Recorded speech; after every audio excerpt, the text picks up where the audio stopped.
506, que envolve a controvertida questão das drogas. No mundo, como todos saberão, todos os que se interessam pelo assunto, os países estão percorrendo dois caminhos diametralmente opostos. Em alguns países se vem intensificando a repressão e em outros países se vem fazendo uma experiência com a legalização. Esse é um debate muito importante que precisa ser feito no Brasil.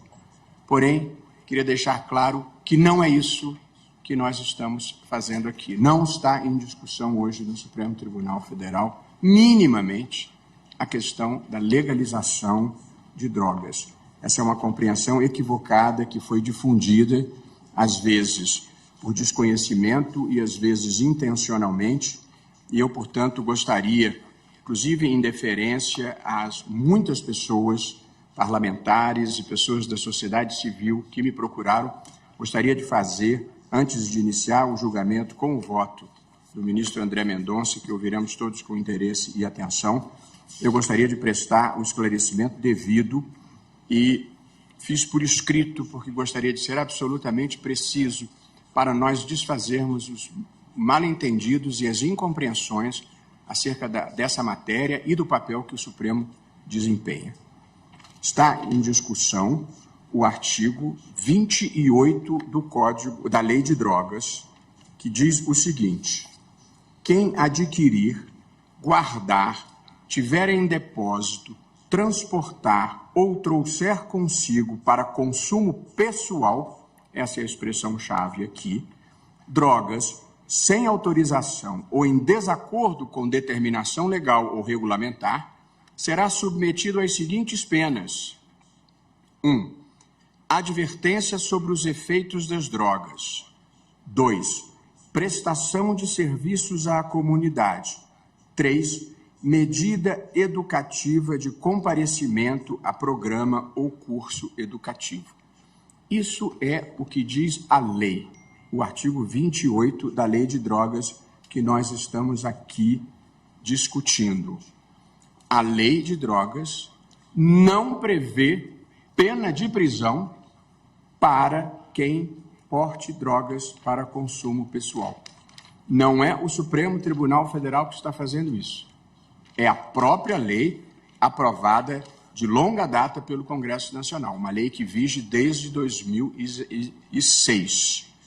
Portanto, a legislação brasileira não prevê pena de prisão para o usuário de drogas. Legislação aprovada pelo Congresso, sancionada pelo Presidente da República e em vigor. Prestado este esclarecimento quanto ao objeto do que nós estamos discutindo, eu presto, além disso, os seguintes esclarecimentos. No recurso extraordinário em julgamento, o Supremo Tribunal Federal se depara com duas questões.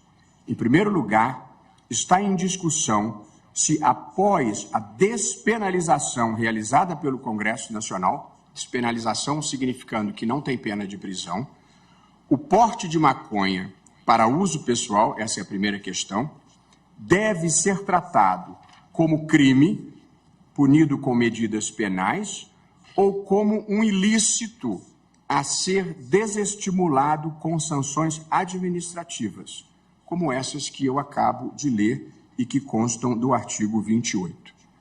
Não se trata, portanto, de legalização. O consumo de drogas ilícitas no Brasil continuará a ser ilegal. As drogas não estão sendo, nem serão liberadas no país por decisão do Supremo Tribunal Federal. Legalizar é uma definição que cabe ao Poder Legislativo e não ao Poder Judiciário. A segunda questão, e que nós todos estamos considerando como a questão central aqui, é definir um critério objetivo para auxiliar os policiais e todos os integrantes do sistema de justiça, juízes, promotores, procuradores, para auxiliar esse segmento a diferenciar o usuário do traficante. Isso porque o tráfico de drogas é crime e continua a ser crime sancionado com a pena de prisão. Mas se nós não definirmos uma quantidade de maconha, que é o caso concreto, que deve ser considerada como de uso pessoal, essa definição continuará nas mãos da autoridade policial em cada caso. Portanto, se foi despenalizado o consumo pessoal e se continua penalizado o tráfico, é preciso ter um critério que distinga uma coisa da outra. Esse filme, o filme da subsistência da não distinção clara do que é tráfico e do que é consumo, nós já assistimos e sabemos quem morre no final. O homem negro e pobre que porta 10 gramas de maconha vai ser considerado traficante e enviado para a prisão. Já o homem branco de bairro nobre, com 100 gramas da droga, será considerado usuário e liberado. Portanto, o que está em jogo aqui é evitar a aplicação desigual da lei em razão da cor e das condições sociais e econômicas do usuário. E isso é uma tarefa do Poder Judiciário. E o ministro Alexandre de Moraes, no seu voto, demonstrou empiricamente o que todos nós sabíamos intuitivamente, da diferença com que se tratam as pessoas nos bairros afluentes e nos bairros da periferia. Gostaria de acrescentar, em respeito e muita consideração às pessoas que me procuraram, sobretudo os parlamentares, que recebi ontem representantes das bancadas parlamentares evangélica e católica que registraram sua contrariedade com a legalização das drogas e pediram o adiamento do julgamento. Além de me dispor a ter novas rodadas de discussão com os parlamentares, me comprometi a desfazer, neste julgamento, a má compreensão e a desinformação sobre o tema. E cumprindo a palavra que assumi com eles, é o que eu estou fazendo agora. Portanto, esclareço que o que está sendo decidido aqui não é a liberação das drogas, não é a legalização. Droga é ruim e o tráfico de drogas deve ser combatido. Agora, a lei definiu que o usuário não vai para a prisão. Por isso, é preciso que o judiciário diga a quantidade de drogas compatível com o uso para evitar a discriminação de pretos e pobres. Portanto, é disso que nós estamos tratando aqui. Basicamente, essencialmente, definir qual é a quantidade de drogas que deve ser considerada como regra geral, não absoluta, que depende das condições concretas, mas que, como regra geral, deve ser considerado tráfico e qual a quantidade que não será considerada como tráfico. E aqui eu concluo, prezados colegas, senhores advogados, o público que nos assiste, dizendo que esse debate que nós estamos fazendo aqui, ele tem implicações muito profundas. A questão das drogas, como disse, é uma questão divisiva em todo o mundo, pelas dificuldades em enfrentar o problema. Na minha visão, que penso compartilhada pela maioria do tribunal, mas ouviremos cada um, eu gostaria de deixar assentadas as premissas fáticas e filosóficas da minha compreensão, que está alinhada com a posição majoritária que vem se delineando. A primeira dessas premissas fáticas, para deixar claro e inequívoco, drogas é uma coisa ruim. Drogas ilegais são uma coisa ruim.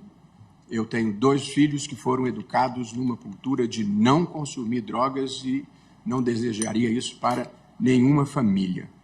O consumo de drogas ilícitas tem efeitos potencialmente deletérios e, por isso, o papel do Estado e da sociedade deve ser, 1, desincentivar o consumo, tratar os dependentes e combater o tráfico.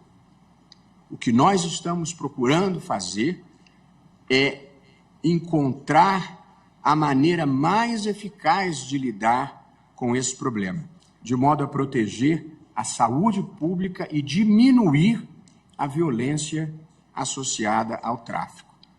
A segunda premissa é a de que a guerra às drogas fracassou. Esse é um fato. Desde a década de 70, adotou-se uma política dura de repressão à cadeia de produção, distribuição e fornecimento de drogas ilícitas, assim como ao consumo. Foram despendidos bilhões de dinheiros com o enfrentamento policial e militar das drogas, com dezenas de milhares de mortos e centenas de milhares de pessoas encarceradas.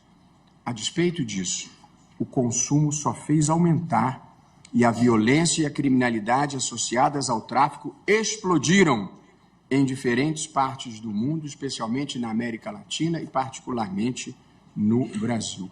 Portanto, é preciso ceder aos fatos. O que nós estamos fazendo não está dando certo.